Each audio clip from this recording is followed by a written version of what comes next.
ABS-CBN News and Current Affairs. Panig sa katotohanan. Panig sa bayan.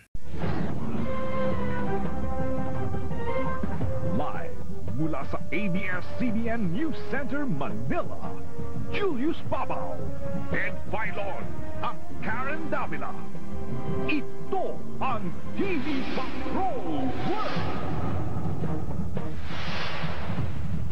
Magandang gabi, Pilipinas! Kami ang mga patrol ng Pilipino. Nagbabalita at naglilingkod sa inyo saan man sa mundo. Samantala, ilan lang ang mga taga-oposisyon na sumama rin sa rally ng mga militante. Live mula sa Claro M. Recto, Maynila, nagpapatrol si George Carino. Julius, ang mga eksena ng inyong natunghayan sa nakalipas sa maghapon ay maaaring magpaulit-ulit pa sa mga susunod na araw dahil nga hindi na naman natupad ng mga militante ang kanilang ambisyon na mapasok ng tuluyan ng tulay ng Menjola.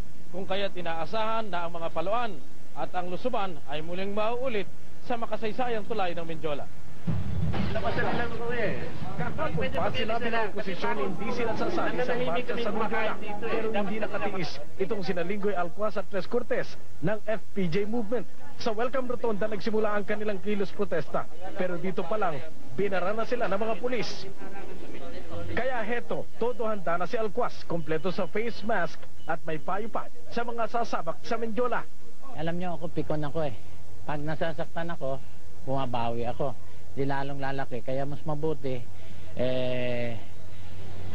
to take all the defensive measures para hindi po masaktan. Nagsanib din ang kanilang pwersa sa mas malaking grupo galing sa DAR. Ang kanilang target makaabot ng Menjola. Ano nga ba ang nasa tulay ng Menjola at naging sentro ng kanilang pakikibaka? Naghahanap talaga ang mamamayan ng daluyan ng kanilang mga karaingan at traditionally sa kalye ginagawa yan at traditionally sa Menjola ginagawa yan. Naging simbolo na raw ang Menjola ng lahat ng inagaw at pinagkait sa taong bayan. Pag pinayagan po natin sila na ipagpatuloy itong CPR, baka gigising na lang tayo isang araw. Wala na tayong mga karapatan, iba na ang pamamalakad ng gobyerno. Pag sinabi ng oposisyon, hindi sila sasali sa marcha sa Menjola. Pero hindi nakatiis itong sina Linggoy Alcuaz at Tres Cortes ng FPJ Movement. Sa welcome rotonda nagsimula ang kanilang kilos protesta. Pero dito pa lang, binara na sila ng mga pulis. Kaya heto, todo handa na si Alcuaz,